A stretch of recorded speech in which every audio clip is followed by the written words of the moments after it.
Have you ever noticed how quickly a single emotion can hijack your day? One sharp word from someone you love, one mistake at work, and suddenly your chest feels heavy, your thoughts spiral, and you're no longer steering your own ship. It's as if your emotions are the captain, and you've been pushed aside as a passenger. We all know that feeling, the quiet frustration of being ruled by reactions instead of reason. The Stoics understood this long before our modern world gave emotions so much power over us. They knew that without mastery, emotions become chains, binding us to anger, fear, or fleeting praise. But when understood, when guided with awareness, those same emotions can become allies, pointing us toward clarity, stronger relationships, and peace within ourselves. Imagine facing conflict without being consumed by it. Picture yourself listening with patience instead of defensiveness, or walking through stress without losing your center. These aren't impossible ideals, they are skills, habits of the mind that anyone can build. In this video, we'll explore practical ways to strengthen that inner compass, to turn emotions into tools rather than masters. If you've ever longed to meet life with more steadiness and depth, you're in the right place. Stay with me and let's take this journey together. Number 1, know your emotions. Have you ever felt a sudden wave of frustration or sadness and wondered, why am I really feeling this way? Most of us stop at the surface. We name the emotion, but rarely question its roots. Yet, at the heart of emotional intelligence lies this deeper inquiry. The ability to not only recognize what we feel, but to understand why we feel it. Without that understanding, emotions rule us. With it, we gain the power to guide them. Marcus Aurelius once wrote, "The soul becomes dyed with the color of its thoughts." What he meant is that our inner life shapes the whole of our being. If our thoughts and emotions go unexamined, they dye us with colors we did not choose: anger, fear, bitterness. But when we pause to study them, to trace them back to their origins, we reclaim the brush and decide what hues will mark our soul. Imagine this. You leave a meeting at work feeling frustrated. Most would simply say, "I'm annoyed," and move on.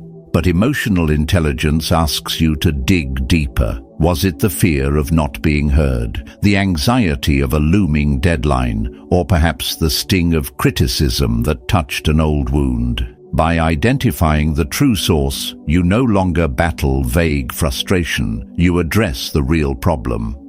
And that shift makes all the difference. Take the example of Clara, who often snapped at her colleagues after long meetings. At first, she believed she was simply irritable, but through journaling and reflection she realized her frustration came not from the meetings themselves, but from a deep-seated fear that her contributions weren't valued. Once she understood this, she stopped lashing out and began voicing her ideas more confidently. What once caused conflict became an opportunity for growth. Practical tools can help you in this journey. Journaling gives your emotions a place to breathe and reveal their patterns. Mindfulness teaches you to notice feelings as they arise without judgment. Reflection allows you to ask questions that peel back the layers of your reactions. These practices don't silence emotions, they illuminate them. When you understand your emotions, you step out of reaction and into choice. You gain clarity, wisdom, and control, not only over yourself but in how you connect with others. For when you truly know your own heart, you become far better at understanding the hearts of those around you. And it is in that understanding that the next step of emotional intelligence emerges. Learning to be present, to practice mindfulness, and to meet each moment with calm awareness. Number 2, practice mindfulness. Have you ever caught yourself reacting so quickly to anger or stress that you later wondered, why did I let that moment control me? It happens to all of us. The words leave our mouths before we think. The action is taken before we breathe. And then regret quietly follows. The truth is, most of our suffering does not come from what actually happens, but from how we rush to meet it. This is where mindfulness becomes not just a practice, but a form of freedom. Mindfulness is the art of being present with what is, your thoughts, your feelings, your sensations, without immediately trying to fight them or run away. The Stoics, though they lived centuries before the word mindfulness was common, understood this deeply.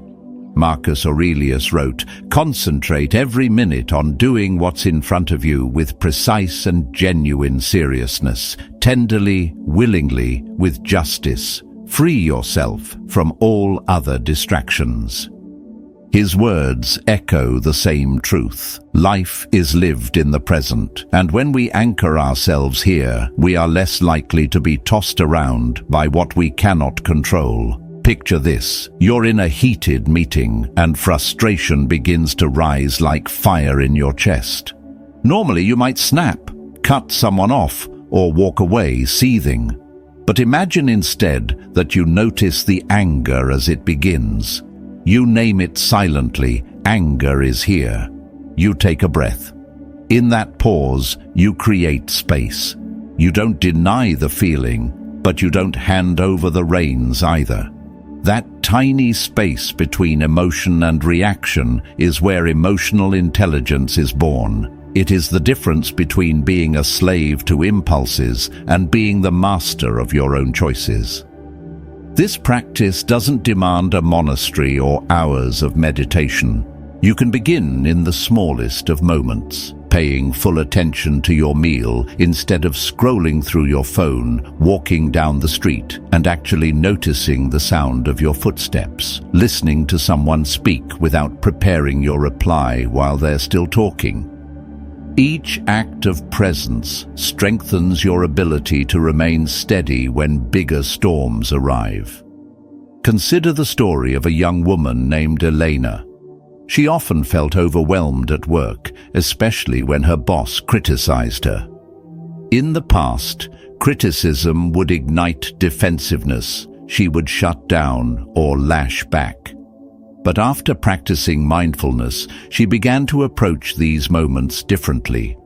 Instead of reacting instantly, she paused, noticed the knot in her stomach, and simply acknowledged, "This is discomfort. This is fear."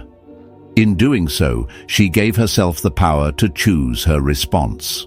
Over time, her composure earned respect, and she discovered that what once felt unbearable became manageable. This is the quiet power of mindfulness. It teaches us that emotions are not enemies to be silenced, nor masters to be obeyed. They are signals, and when observed calmly, they reveal truths without controlling us. Through mindfulness, patience deepens, empathy grows, and clarity emerges. It is a practice of living with intention, choosing responses that reflect your best self rather than your fleeting impulses. So the next time you feel an emotion rising, pause, notice it, breathe. Remember that in that small space lies your freedom. And as you strengthen this practice, you'll be ready to take the next step, transforming self-awareness into the discipline of regulating your emotions with wisdom and control. Number 3, choose empathy. Have you ever sat across from someone and felt their pain without a single word being spoken? That quiet ache in the air, the heaviness in their voice, the way their eyes shift away. It's in those moments that empathy reveals its true power. At the heart of emotional intelligence, empathy is more than a fleeting sense of what someone feels. It is the deliberate act of stepping into their world, seeing through their eyes, and walking, if only for a moment, in their shoes. The Stoics understood this deeply. Marcus Aurelius reminded himself, "Whenever you feel pain, remember that it's nothing to be ashamed of, and that it can't degrade your guiding intelligence, nor keep it from acting rationally and for the common good." His words reflect the Stoic belief that understanding another's suffering doesn't weaken us, it refines our humanity and reminds us to act with reason and compassion, even when emotions run high. Empathy, in this sense, is not sentimentality. It is strength guided by humility, the recognition that every person's experience is unique and worthy of respect. Imagine Anna, a young woman who often clashed with her colleague James. His abrupt tone irritated her, and every meeting left her defensive. But one afternoon, instead of snapping back, she noticed his trembling hands and the dark circles under his eyes. Curiosity replaced judgment. She asked quietly if he was all right. James admitted he had been caring for his sick mother at night, barely sleeping. In that moment, the tension dissolved. What once felt like hostility revealed itself as exhaustion. Their relationship changed, not because the circumstances did, but because empathy opened a door that judgment had closed. Empathy begins with listening, not the kind where you wait for your turn to speak, but the kind where you give your full attention, noticing tone, gestures, and silences. It continues with thoughtful questions and the willingness to hear answers without filtering them through your own assumptions. It is the humility of saying, "I may not know what you carry, but I will try to understand." When we practice empathy, conflicts soften, relationships deepen, and even our own emotions become richer. We grow not only closer to others, but also closer to the best parts of ourselves. And with empathy as our compass, we are better prepared for the next lesson of emotional intelligence. Learning the art of pausing before reacting so that compassion has room to guide our choices.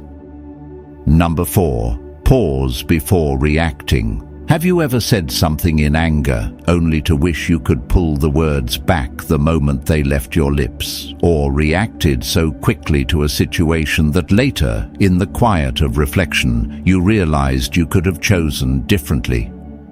These moments are reminders of a truth the Stoics held dear. Between what happens to us and how we respond, there is a space, and in that space lies our freedom. The power of pause is not weakness. It is one of the most profound strengths we can cultivate.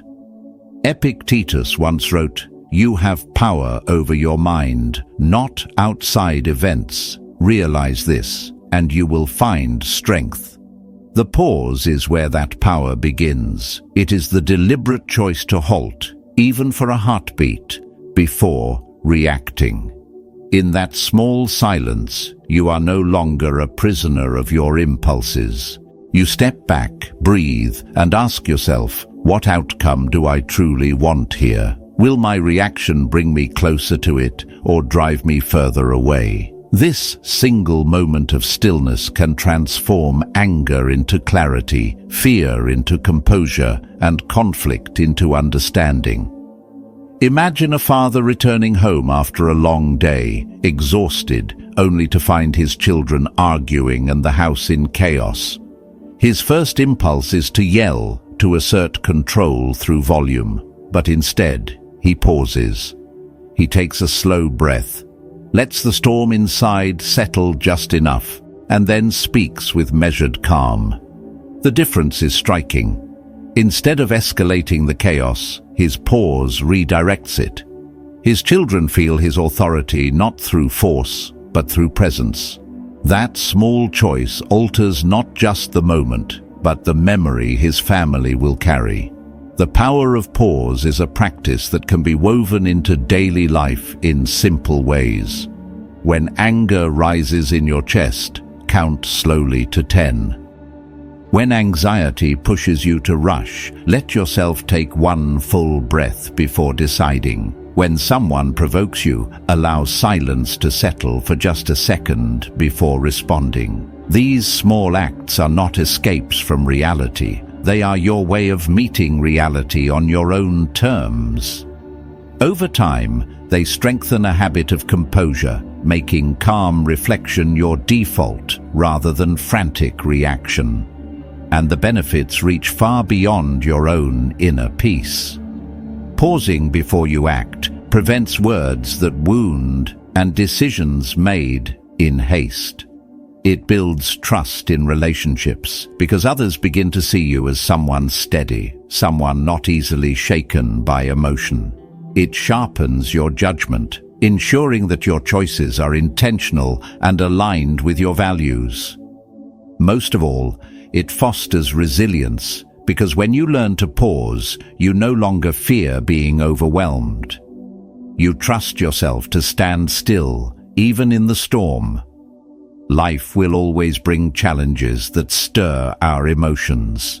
But every moment offers us the chance to reclaim our freedom through the power of pause. The next time your emotions rise, remember that silence is not surrender, it is strength. And as you cultivate this strength, you will be ready to take another step, learning to replace judgment with curiosity and turning every moment into an opportunity for understanding and growth. Number 5, speak with clarity. Have you ever walked away from a conversation and thought, they didn't really hear me? Or maybe I didn't really hear them? Misunderstandings like these are common, not because we lack words, but because we often forget that true communication is less about speaking and more about connecting. At the heart of emotional intelligence lies the ability to communicate effectively, with clarity, honesty, and empathy. It is not just about saying what is on your mind, but about expressing yourself in a way that honors both your truth and the humanity of the person standing before you. The Stoics, though known for their discipline, valued words deeply. Epictetus reminded us, "We have 2 ears and 1 mouth, so that we can listen twice as much as we speak." This wisdom is timeless. Too often we enter conversations eager to assert, to defend, to prove. But effective communication begins with listening not only to words, but to tone, to silence, to the unspoken signals written on someone's face. In listening fully, you offer the greatest gift of all, validation. You tell the other person without needing to say it outright. I see you. I hear you. You matter. Consider the story of Julia, a young manager eager to prove herself. In her early days, she often bulldozed meetings, determined to show her knowledge. Yet her team grew distant, reluctant to share ideas. One day, after a failed project, Julia realized the problem was not her expertise, but her inability to truly listen.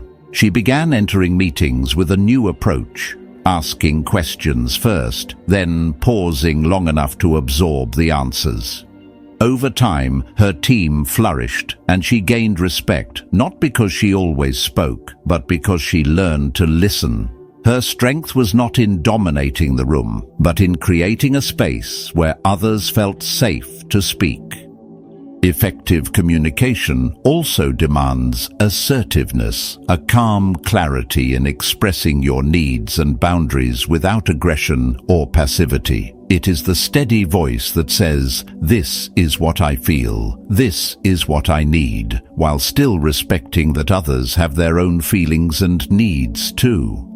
Assertiveness is not about winning. It is about standing in your truth without diminishing someone else's. When practiced well, it builds confidence, prevents resentment, and lays the foundation for mutual respect in every relationship. But communication is more than words. It is your tone, your posture, your timing. A gentle truth spoken at the right moment can heal, The same truth hurled carelessly can wound. This is why clarity of intention is vital. Before speaking, ask yourself, why am I saying this? What do I hope to create? When your words serve understanding rather than ego, they carry a different weight. The journey to mastering communication is lifelong. Each conversation offers a chance to practice patience, empathy, and presence. And the more you refine this art, the stronger your relationships become, both in love and in work, both in quiet moments and in conflict. So as you move forward, remember, speak with clarity, listen with intent, and let empathy guide your words. If this message resonates, type just one word in the comments, listen. And if you want to keep walking this path of Stoic wisdom and growth, subscribe now so you won't miss what comes next. Because once you learn to communicate with wisdom, the next step is learning to manage conflict with grace. Number 6. Master stress wisely. Have you ever felt the weight of stress pressing down on you, like an invisible hand tightening its grip around your chest? The deadlines loom, the responsibilities multiply, and even the smallest inconveniences ignite irritation. Stress is inescapable. It weaves itself into the fabric of modern life. But while you cannot banish it completely, you can learn to master the way you meet it. The Stoics knew this well. They taught that peace is not found in the absence of hardship, but in the discipline of how we respond to it. Marcus Aurelius wrote, "You have power over your mind, not outside events. Realize this, and you will find strength." His reminder is the essence of stress management. We cannot control the unexpected losses, the pressures of work, or the unpredictable nature of others. But we can control how we interpret these events, how we carry them, and how we allow them to shape us. Stress, left unchecked, corrodes our clarity and steals our presence. But when approached with awareness, it becomes an opportunity to sharpen resilience and strengthen character. Consider the story of Daniel, a man whose life was consumed by endless demands at work. Each morning he woke already tense, anticipating problems before the day had even begun. His stress spilled into his relationships, turning every conversation into a battlefield. One evening, exhausted, he paused long enough to ask himself a simple question: what is truly within my control? Slowly, he began drawing boundaries, saying no to unnecessary tasks, setting aside time each morning for a quiet walk, practicing a few minutes of deep breathing when tensions rose. The external pressures did not vanish, but his response changed. His colleagues noticed his calm, his family felt his presence again, and Daniel discovered that stress, though constant, no longer ruled his life. Proactively managing stress begins with awareness, recognizing the early signs before they drown you. Is your body restless? Are your thoughts racing? These signals are not enemies, they are invitations to act with wisdom. Relaxation practices such as meditation, mindful breathing, or simply sitting in stillness allow the storm within to settle. Physical activity, too, becomes a powerful ally as movement releases tension and restores balance to the mind. Most importantly, it is the mindset of the Stoic, focusing only on what is within your control, that transforms stress from a crushing weight into a manageable load. The goal is not to create a life free of stress, for such a life does not exist. The goal is to meet stress as a teacher rather than a tyrant. Each moment of pressure offers you a choice: to be consumed by what you cannot change, or to strengthen your spirit by mastering what you can. This is the quiet victory of emotional intelligence, not the removal of struggle, but the wisdom to carry it well. And as you learn to face stress with clarity and intention, you prepare yourself for another essential skill, cultivating resilience through the practice of gratitude, which transforms even hardship into a source of growth. Number 7, build true bonds. Think about the moments in your life when you felt most supported, most understood, most alive. Chances are those moments were tied not to possessions or accomplishments, but to the people who stood beside you. Human beings are not meant to walk through life alone. Our relationships are the threads that hold our existence together, and the quality of those bonds often determines the quality of our days. Yet, positive relationships don't just happen. They're cultivated with patience, effort, and genuine care. The Stoics knew this well. Seneca wrote about the value of friendship, reminding us that true companionship is rooted in virtue and respect, not convenience or gain. He believed that friendship is not about clinging to another for comfort, but about lifting each other towards strength and wisdom. In his view, a friend was someone who helped you become better than you were yesterday, and in return, you did the same for them. That is the soil from which positive relationships grow: mutual respect, shared values, and the willingness to see the good in one another. Consider the story of Marcus, a man who prided himself on being independent, convinced he needed no one. Yet, when his father fell ill, it was the quiet support of a neighbor who brought meals, who sat with him in silence, that reminded Marcus of the power of connection. Their friendship grew not from grand gestures, but from consistency, from the simple act of showing up. It was through this bond that Marcus realized strength is not always found in standing alone, but often in allowing others to walk with you. To cultivate such relationships, we must be willing to listen fully, not just waiting for our turn to speak. We must express gratitude openly, acknowledging the presence of others in our lives. And we must be willing to both honor our own boundaries and respect those of others. For balance is what makes a relationship sustainable. Conflict, too, will inevitably arise, but handled with empathy and a desire for resolution rather than blame, even disagreements can deepen trust. The effort may feel small at times, checking in on a friend, remembering someone's struggles, offering encouragement without expectation. Yet, these small acts are what nourish trust, turning acquaintances into companions and bonds into lifelines. Positive relationships are not about perfection. They are about presence, honesty, and the willingness to grow together. The Stoic path reminds us that life is not measured by what we possess, but by the character of those who walk beside us. Choose to be the person who listens without judgment, who uplifts without envy, who shows up when it matters most. In doing so, you not only enrich the lives of others, but also create a foundation of strength and belonging for yourself. And once you begin to see the power of these connections, the next step becomes clear, learning how to resolve conflicts with wisdom, so that even challenges become opportunities to strengthen the bonds you've built. Number 8. Emotional agility. Have you ever noticed how quickly an emotion can take hold of you? Anger rushing in like fire, sadness settling like a heavy fog, or fear tightening its grip before you can even breathe.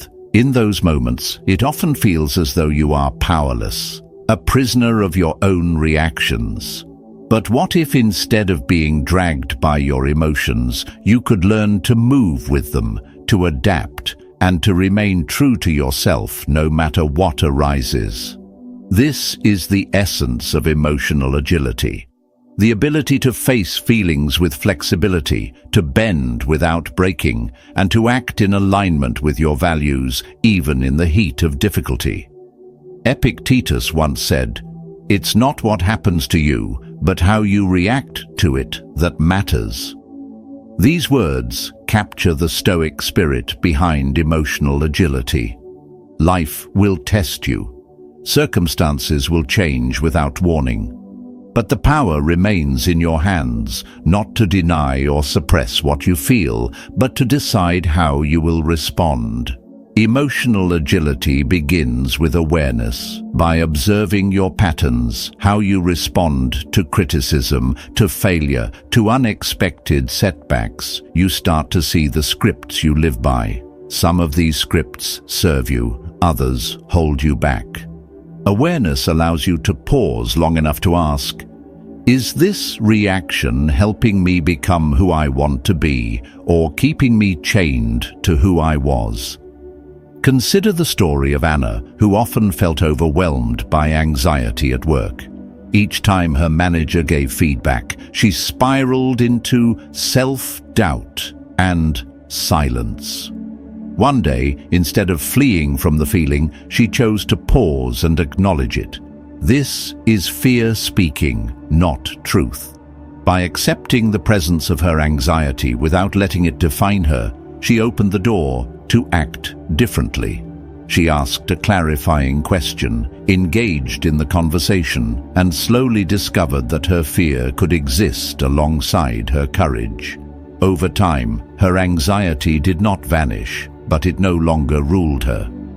She had learned to move with her emotions instead of against them. This is the strength of acceptance, not resignation, but recognition. Emotions are transient. They are not your identity. You are not your anger, nor your sadness, nor your fear. You are the one who decides what to do with them. When you align your responses with your values, with patience, with integrity, with clarity, you transform fleeting emotions into stepping stones for growth. Practicing emotional agility means building small habits, pausing before reacting, journaling to uncover your deeper triggers, reminding yourself that emotions pass like clouds across the sky. Each time you choose not to be defined by the storm, you strengthen the muscle of resilience. Emotional agility is not about perfection. It is about learning to dance with your feelings rather than wrestle them. And as you become more agile within, you'll find yourself more prepared for the next challenge, embracing change itself and learning to adapt to life's uncertainties with steadiness and grace. Number 9. Learn from emotions. Have you ever walked away from a painful moment and thought, why did this happen to me? It is a natural question, but the Stoics would remind us that a deeper question is, what can I learn from this? Every emotional experience, whether it comes through joy, anger, grief, or fear, carries within it a lesson waiting to be discovered. Life does not waste experiences. It offers them as teachers, if only we are willing to reflect. Marcus Aurelius once wrote, "The impediment to action advances action. What stands in the way becomes the way." These words capture the essence of learning from our emotions. The very moments that feel like obstacles, the argument that left you shaken, the rejection that wounded your pride, the grief that hollowed your chest, are not roadblocks, but gateways. They force you to confront yourself, to understand why you felt as you did, and to decide how you will grow from it. Take, for example, the story of David, who lost a promotion he had worked years to achieve. At first, he was consumed with bitterness, replaying every moment, blaming colleagues, doubting his own worth. But after the anger subsided, he began to ask deeper questions. Why did this failure cut so deeply? Was it my ambition or my dependence on recognition? In that reflection, he realized that much of his identity had been tied to external approval. The experience, though painful, taught him the necessity of building self-worth on inner strength rather than fleeting rewards. What seemed like a loss became a turning point in his life. Learning from emotional experiences requires honest self-examination. After an intense moment, ask yourself, what did I feel? Why did I feel it? How did I react? Did my reaction help or harm the outcome? These questions strip away the haze of emotion and reveal the patterns beneath. Keeping a journal can be a powerful practice here, writing not to dwell on pain, but to uncover clarity, to transform raw emotion into wisdom. The key is to adopt a growth mindset, seeing emotions not as failures to be ashamed of, but as opportunities to understand yourself more deeply. Seneca reminded us that difficulties strengthen the mind, just as labor strengthens the body. Each time you wrestle with anger, disappointment, or sorrow, you are training the muscle of resilience. This perspective allows you to approach even your darkest moments with a quiet strength. You stop asking, "Why me?" and start realizing, "This too is a lesson." Over time, you become less afraid of strong emotions because you see them not as enemies, but as guides, shaping you into someone wiser, steadier, and more compassionate. So the next time life hands you an experience charged with emotion, do not rush to bury it or escape it. Sit with it, reflect on it. Ask what it is here to teach you. In doing so, you turn hardship into a stepping stone, and with each step, you prepare yourself for the next stage of emotional mastery, cultivating curiosity instead of judgment, opening the door to deeper understanding of yourself and others. Number 10. Curiosity over judgment. How often do we rush to judge ourselves, others, or the world without ever pausing to ask what lies beneath? Judgment feels easy, almost instinctive, but it narrows our vision. Curiosity, on the other hand, widens it. Where judgment closes doors, curiosity opens them. It invites us to see more, to understand more, to grow beyond the limits of our assumptions. The Stoics valued this openness deeply. Epictetus warned, "It is impossible for a man to learn what he thinks he already knows." Judgment is that false certainty, the belief that we already understand and therefore have nothing left to learn. But curiosity, the willingness to ask, to explore, to see from another perspective, is the path to wisdom. When we meet our emotions or the emotions of others with curiosity rather than condemnation, we create space for compassion and clarity. Imagine a friend who lashes out in irritation. Judgment says, "They're difficult, they're unkind." Curiosity asks, what pain might they be carrying? What weight is unseen? Or take a moment of personal failure. Judgment whispers, "I'm not good enough." Curiosity asks, why did I react that way? What does this teach me about my needs, my boundaries, my growth? In choosing curiosity, we replace harshness with understanding, and every experience becomes a teacher. This mindset transforms conflict into dialogue, mistakes into lessons, and even suffering into wisdom. Curiosity is not naivety. It is strength. The courage to admit we do not know everything, and the humility to keep learning. So as we close this journey through emotional intelligence, remember this: life will test you with emotions, with people, with challenges that shake your composure. You cannot always choose the world around you, but you can always choose how you meet it.